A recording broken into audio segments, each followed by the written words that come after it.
Hey everyone. So here at the Sequence Lounge, we're recording a series of podcasts with some of the leaders in web3 gaming, people who are making incredible contributions to this next generation of the internet and the next generations of games. And today I'm joined by Trey and Kyle, the co-founders of Mech.com, and another exciting project which we may chat about. Well, I know we will. It's called Proto, and it's also incredible. So to kick things off, I just love each of you, Trey and Kyle. Could you just please introduce yourselves? Tell us a bit about your background and how you got into game development. Yeah, that'd be great. So my name is Trey Smith. I started a company called BuildBox back in 2014, which is the first no-code game engine that was in 3D and truly the first truly no-code game engine. I actually started this company because I'm not a developer. So I started out trying to make games. I was using all the no-code software out there, and I found it really difficult to use. So my idea was, hey, let's make a game as easy as Keynote, and because I can crush a Keynote presentation, so let's make it that simple. And that's what we did with BuildBox. Exited that in 2019, and now working on with Kyle a project called Mech.com, which is a metaverse game. And it's funny, after building a game engine, exiting, I said I would never do it again. Then Kyle was pushing me hard. Hey, look, let's do this. This seems super fun. And we ended up doing the same thing that we did with BuildBox. I had a game business. We were building tools to make that easier. So we ended up doing that with Mech.com and building tools in the background. And that's what Proto is, which we'll talk about in a little bit. So I'm Kyle Klemmer. I'm the Chief Operating Officer of Mech and Proto.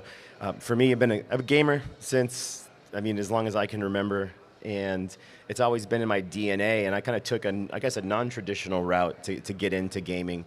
I'm a marketing and operations guy, have been, and then I found crypto in 2017, started running projects, and through that, got introduced to Trey, and it was, he goes, I have these mechs that I created, and I was like, okay, let me check these out. And he's like, I own Mech.com. And I'm like, how did you get that? And as soon as I saw it, I was like, wow, this is insane. And having been in the blockchain space and seeing people enter the gaming space especially, the one thing that I noticed is that it was really kind of devoid of people who could deliver on what they said. There was a lot of, I'd say, well-intentioned people, but the follow-through and really creating fun games. I think Web3 was missing out on a lot of fun games, and I was like, Mech can really be it. And then once I joined the team, to knowing their pedigree, what they did with BuildBox, I'm kind of that put the bug in the ear of, hey, we can push the envelope a bit more. And as we're building out Mech, we kind of created our own tools to create our own game, and I was like, wow, the world needs these. And that's kind of where Proto was birthed. And the thing is that I thought Nick, our other co-founder, would be super excited about the opportunity to build another game engine, and I could not have been more wrong. They were like, man, we just spent the last 12 years of our life building game engines. We're not having it. And thankfully, took me about a year. And then, now we're unveiling Proto this week to the world, and it's been a fun journey. Awesome. I'm really happy you convinced the team to build it, because BuildBox is amazing. So, I think it's special that you're building another one, as difficult as it might have been to jump back into that arena. But do you guys want to start by telling everyone exactly what Proto is? Yeah, that's a great idea. So, and this is, the truth is, it had to be something that excited me, right? I didn't want to do the same thing that we did before. And so Proto is a Gen AI game engine where you can create complete worlds just prompt-based. So you type it in, boom, it builds it out. You can do any type of game you want. You just type it in and do it. So that's a big thing to overcome. That's a big thing to create. But once we started laying down the foundation and actually seeing it come to life, and I know I showed you recently, and we'll have to maybe do a video for the podcast or something like that. But once it actually started working, then the excitement was magnitudes more, right? So it's an AI generated game engine where you can create anything just by using prompts. Yeah, I mean, I prompted in, I think it was something like, I'd like a fantasy world that's reminiscent of Lord of the Rings in the winter at nighttime. And it was like 15 seconds or 17 seconds later, and I had the first level I've ever built in my entire life that was playable and I could navigate around it. And that's the only time in my life I've ever felt like a game developer, you know? There you go. Beautiful. That's the goal. And you know, it was funny. I was telling investors about this right when we were first starting it out. I want this to be like the first time you use Mid-Journey. And I was saying that, and our technical co-founder, who's not here, he was like, dude, that's a really big delivery. Like, are you going to be able to do that? And I was like, I don't know. I have to. At this point, I've told too many people this. And we did it. And we freaking did it. It was amazing. So I was shocked. I was a little nervous that we were over-promising, but that feeling that you got, that hey, I'm not a developer, I could build this out, and I wanted that aha moment, and we finally got it. So. Yeah, you gave the aha moment to me, and yeah, I'm super excited to see how it evolves. And so Mech is kind of the inspiration, what necessitated the creation of Proto. Do you guys want to explain to us what Mech is? Yeah, sure. So you want to talk about that? Yeah, so Mech it's a 3D AI generated Mech NFT game pieces, and so we've got different factions, and they all do different things, and you come together, and so we've got different game aspects of it. So we've got a match 3 mini game right now. There's going to be a battle royale, but as we started to the project started to mature, and we wanted to do a land sale. One of the conversations internally was we can't sell land for the sake of selling land. We need to... Yeah, which a lot of games were doing. A lot of games were selling land with no utility or reason, which I can't believe. Hey, it must have been great to launch during the bull market. Right? So we did not. So we launched during the bear market, but yeah, we had to have real utility for it. Mm-hmm. And so what we wanted to do is, kind of constantly hearkening back to their roots at BuildBox of giving creators the opportunity to build and for people to experience that.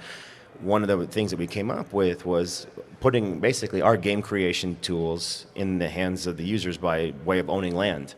So I was like, how cool would it be if they could make in-game NFTs and sell these items? And then Trey was like, well, how about they just make their own mini games?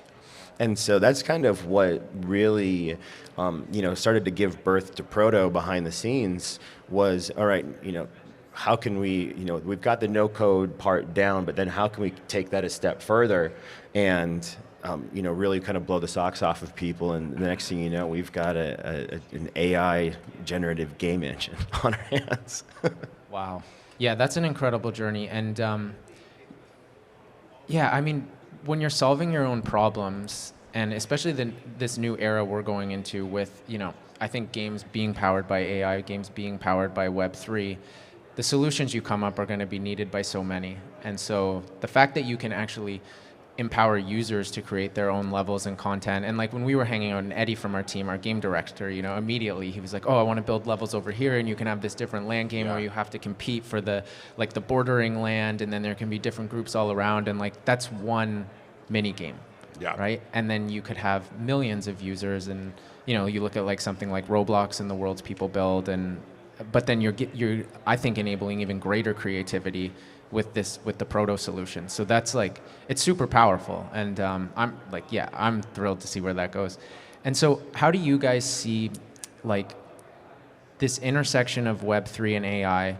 What challenges do you face when you're thinking about how to leverage Web3 technology in games? Have you encountered some friction points?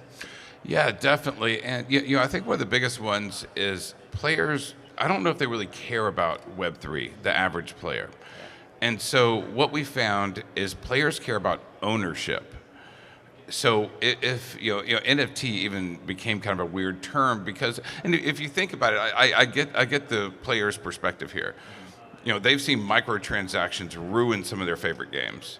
I used to play Battlefront 1 like crazy on the original Xbox, played 2, and then it came out and they just microtransaction everyone to death. And what was it with even Diablo, which is a great game, to max out everything you had to spend $100,000. So we saw some, if I be honest, a little bit of greed hit in there. And so the fact of ownership with NFTs, I think, is exciting to people, but they're worried about what will large corporations do in order to maximize profit potential out of this.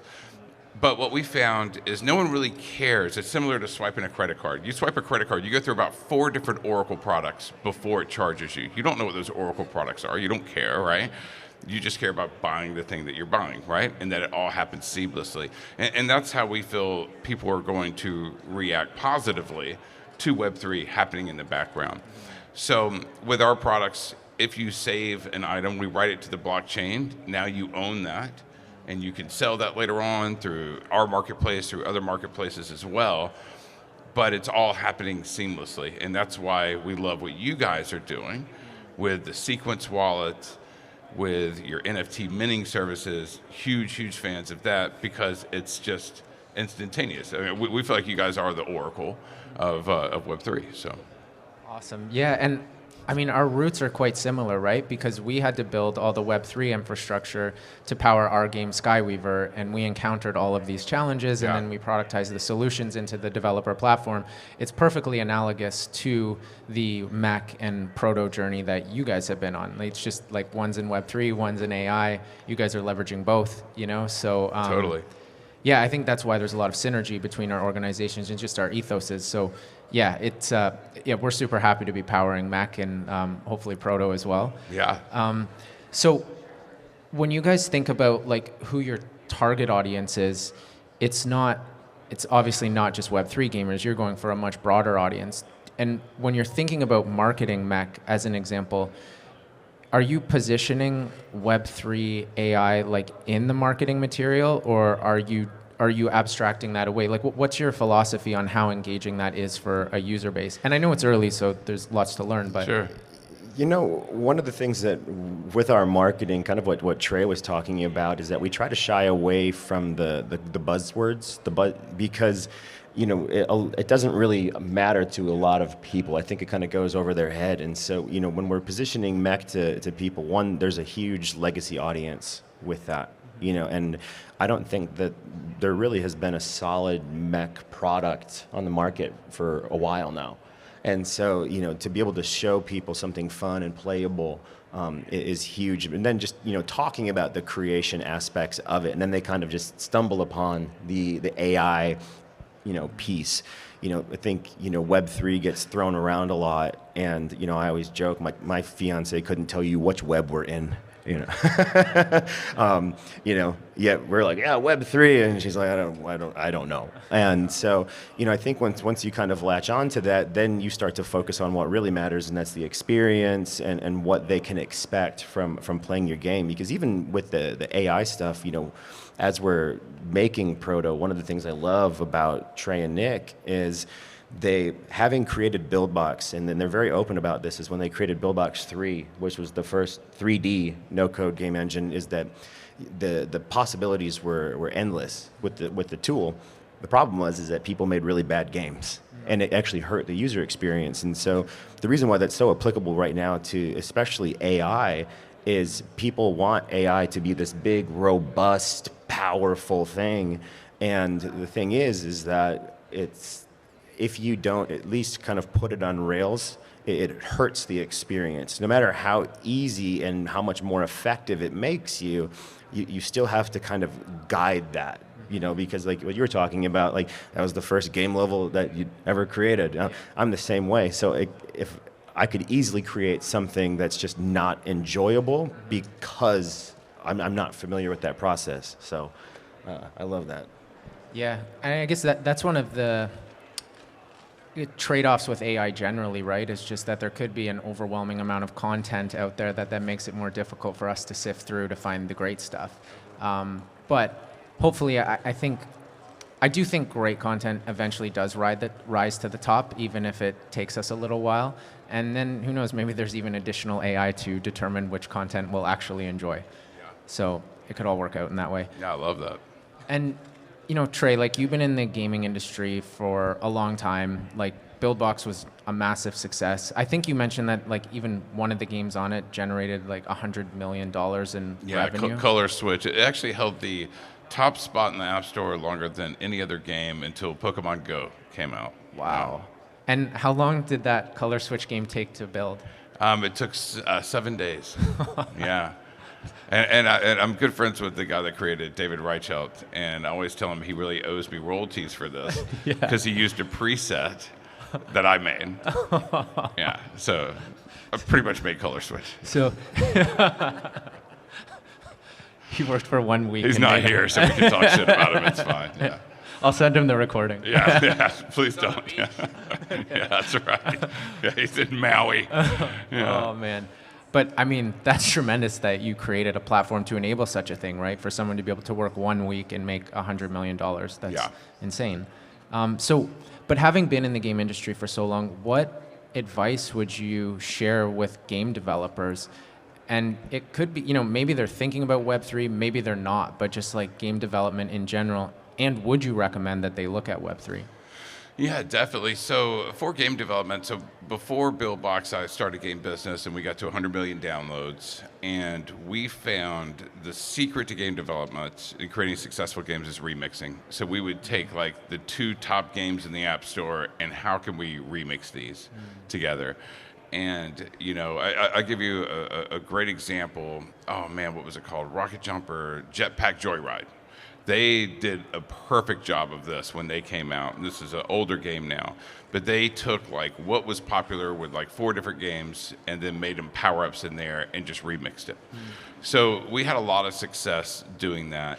And then the Web3 part, I think it really depends on what type of game you're making. If you're building a really simple hyper-casual style game for iOS, then it might not make as much sense. In other words, I would only do it if it really matters for the game. For Mech, it's hugely important because people are buying assets. They want to own part of the game. And that's always what we explain when we're explaining Mech. Instead of saying this is a Web3 game, we say this is a game where you actually own it. Instead of us, the developers, owning it, you own it. We create everything, and everything is owned and created by you in the game. If you make a mini game and it's hugely successful, that's an NFT that you own. You can sell it to other people. You can hold it for yourself, build value. So I think it makes sense in that scenario. And we're seeing this big evolution in gaming where, that was not even a possibility, 10 years ago. Imagine playing Mario on 64 when it came out, and then you actually can build something and own that and sell that. That's insane. So, but yeah, I think Web3 makes sense mainly with the ownership part. The token, I think there's definitely some utility there, but I think a lot of people were sandwiching in stuff just to ride the wave, and that's probably not the answer. Yeah. Yeah. That's super interesting because I think it was yesterday that Epic Games announced with Fortnite, right? Did you guys hear about this? No, I haven't. Yeah. So they have this new, I don't know if you would call it creators world, but folks can create stuff in Fortnite now. And whatever they create, they can actually sell it and earn 40% of the value of it. I did not know that. That's fascinating. And it doesn't appear that it's blockchain based. Maybe it will be, or maybe it'll become so. But in something like Mech, in theory, maybe the users are earning even more than that 40%, right? Yeah. Within Mech, we take 10%. And if they sell it on a different chain, we take 0%. Right. So that's only if it's through our marketplace or OpenSea. Yeah. So that's really powerful for users, right? To be able to earn 90 to 100% of versus the worlds they create versus 40. Right. So, it's pretty exciting to imagine where this might go. And obviously, Fortnite's incredible IP and Epic's a brilliant company. So, but maybe it'll head more in that direction where they do actually implement Web3 It's the best PUBG ripoff out there. Wait, can I say that? You can say whatever you want. We're mic'd up. Shit, sorry. Yeah. So I have a few just fun rapid fire questions for you guys. Sure. Is there anything else you wanted to say about Proto or Mech that you think people should know? No, and I know we kind of glossed over Proto. We'll have more information. This is the first time we've talked about it publicly. Big vision that we have with this product.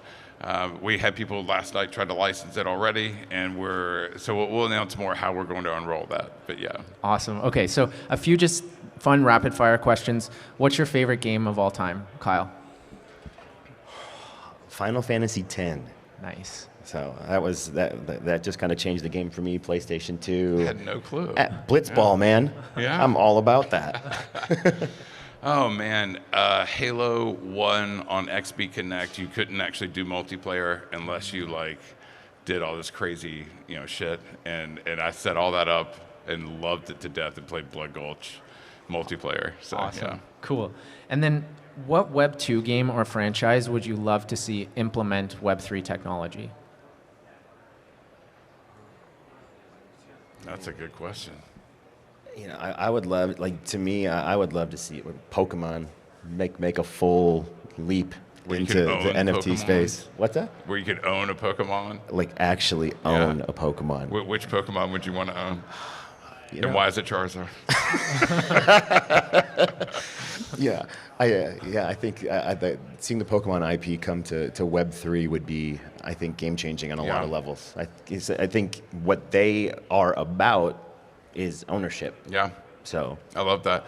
Yeah, I would say like one of these FPS franchises like Call of Duty, like I busted my ass for those golden guns. Right. Got nothing to show for it. Or Overwatch with the skins. Something like that would be super cool. To see skins in the microtransactions transform over into Web3 would be, I think, a huge win for consumers. Yeah, I agree. And Kyle, I've asked this question 8 times now, and yesterday our product marketing director, Rob, was like, man, you've asked it so many times, and I'm surprised no one has said Pokemon. And then the next person I ask, you fulfilled the prophecy. Boom. Okay, so next question. How many years before the majority of games that are being built leverage some aspect of Web3? Great question. I would say, honestly, probably 3 years.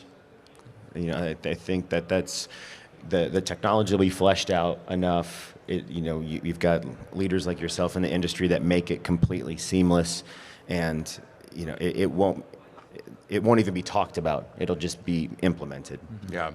I'd say 3 to 5. Cool. Until we see that seamlessly integrated. Yeah. And then at that point, I think we stop calling them Web3 games. Yeah. Perhaps even sooner. They just go back to being games. Exactly. Yeah. Just games. I think that would be the best thing to help the industry. Yeah. Me Yeah. too. Okay. Last question. NFTs or digital collectibles? Digital collectibles. Unfortunately, digital collectibles. We're using that as well, but again, I think it's because people are worried about the greed of some unnamed corporations. Yeah. Yeah.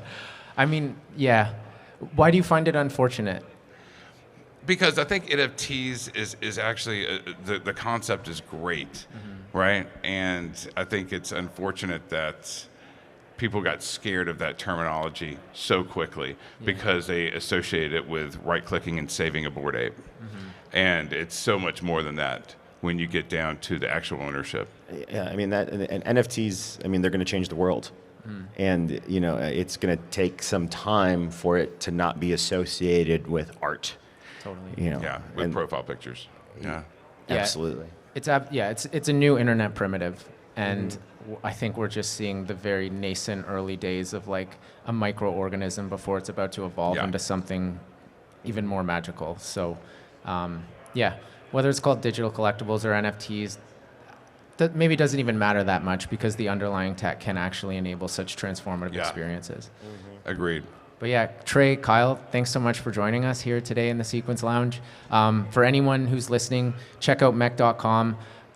Pay attention for Proto because I don't think they've launched a website yet, but it's going to be a really powerful game engine. And yeah, again, just thank you guys for joining us. Thank you for having us. Really appreciate it. That was great. Thank you.